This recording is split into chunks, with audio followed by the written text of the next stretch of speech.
मेरे चैनल को सब्सक्राइब कीजिए और उसके बाद बेल आइकन दबाइए मेरी वीडियो सबसे पहले देखने के लिए। आज मैं बात करूंगी कुंडली में बनने वाले राजयोगों की। मैं डॉक्टर रमा जोशी, ज्योतिषी, रेकी हीलर, वास्तु कंसल्टेंट। आप लोगों को मैं कहती हूँ कि आप ज्योतिष के बारे में जानिए।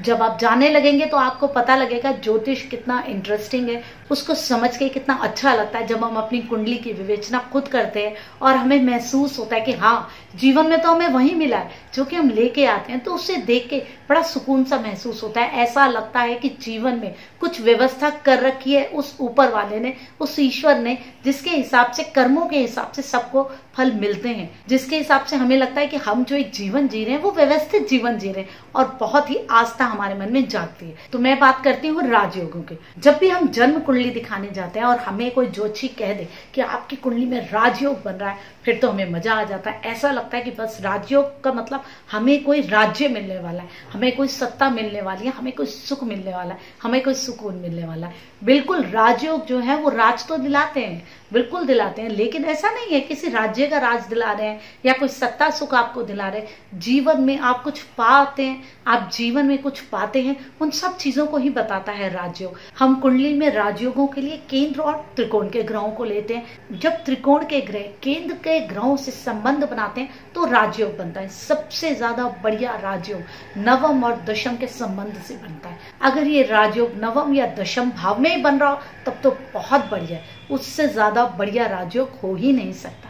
मैं बात कर रही हूँ नवम और दशम के स्वामियों की, केंद्र के स्वामी और त्रिकोण के स्वामी, इनकी बात करें। जब इनका संबंध बनता है कुंडली में, उन ग्रहों का संबंध बनता है, जब कुंडली में केंद्र और त्रिकोण के ग्रहों का संबंध बनता है तब राजयोग बनता है। अगर इन राजयोगों में योग कारक ग्रह भी जुड़ जाए तो बहुत अच्छे फल मिलते हैं। योग कारक ग्रह हम उसको कहते हैं जो एक ग्रह केंद्र के साथ साथ त्रिकोण का भी स्वामी होता है, एक ही ग्रह होता है। जैसे अगर शुक्र का लगन हो तो शनि उसमें योग कारक बन जाता है, अगर शनि का लगन हो तो शुक्र उसमें योग कारक बन जाता है। कर्क लगन में मंगल योग कारक है। एक ही ग्रह जब दो भावों का स्वामी होता है, अगर वो किसी राजयोग में जुड़ता है तो बहुत अच्छे फल देता है, क्योंकि कुंडली में योग कारक ग्रह वैसे ही अपने आप बहुत अच्छे फल देने की क्षमता रखता है, क्योंकि वो केंद्र के साथ साथ त्रिकोण का भी स्वामी है। और राजयोग क्या होता है? केंद्र और त्रिकोण का संबंध।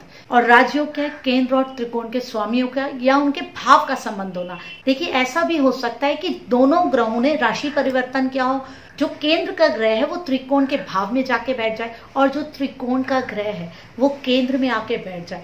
दोनों ग्रह अपना राशि परिवर्तन भी कर सकते हैं, वो भी राजयोग है।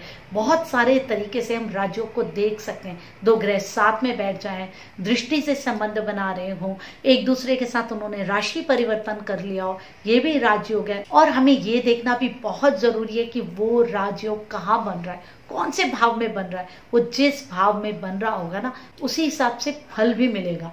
देखिए, अगर अच्छे भाव में ही बन रहा होगा, किसी केंद्र या त्रिकोण में ही बन जाएगा तब तो बहुत बढ़िया। अगर केंद्र और त्रिकोण में नहीं बन रहा, बाकी भावों में बन रहा है, तो हमें देखना पड़ेगा कि कौन से भाव में बन रहा है और किस तरीके के ग्रहों से जुड़ा हुआ है, किस राशि में बैठा है, कब फल देगा, दशा कौन सी आ रही है, किस दशा में वो राजयोग फलित होगा, वो देखना बहुत जरूरी है।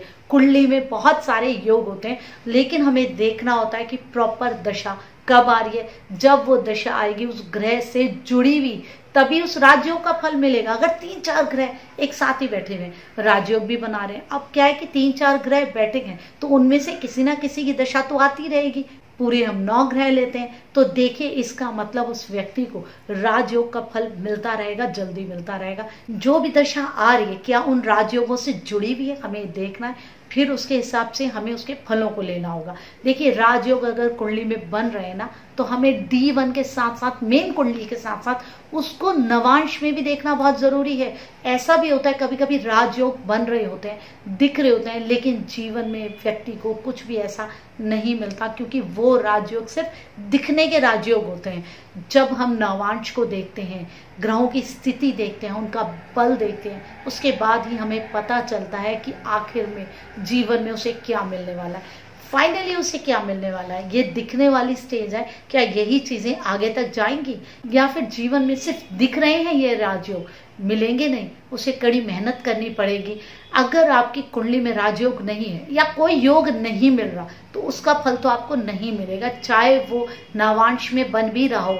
पहले हम मेन कुंडली में देखेंगे, कोई भी योग मेन कुंडली में बनना चाहिए, हमारी अपनी कुंडली में बनना चाहिए, D1 में बनना चाहिए। उसके बाद हम उसको D9 में चेक करते हैं। ऐसा नहीं कि D1 में कुछ योग नहीं बन रहा है और आप किसी की D9 में चेक करें और बोलें अरे इसके तो इतने सारे योग बन गए। नहीं, पहले उन योगों को हमारी अपनी कुंडली में बनना है, उसके बाद हमें कंफर्म करना है क्या वो हमारी नवांश कुंडली में भी बन रहे हैं। देखिए, हम सब अपनी कुंडली में बहुत सारे राजयोग लेके आते हैं और हम बहुत खुश होते हैं जब हम अपनी कुंडली की विवेचना देखते हैं कि हमें इतने सारे राजयोग मिले हैं। वो टाइम कब आएगा और हम उसकी वेट करते रहते हैं। अगर हम कुछ चीज़ चाह रहे हैं कि इस समय हो जाए तो हम उस समय की वेट करते हैं, जब ये दशा आएगी तब हमें वो राजयोग मिलेगा।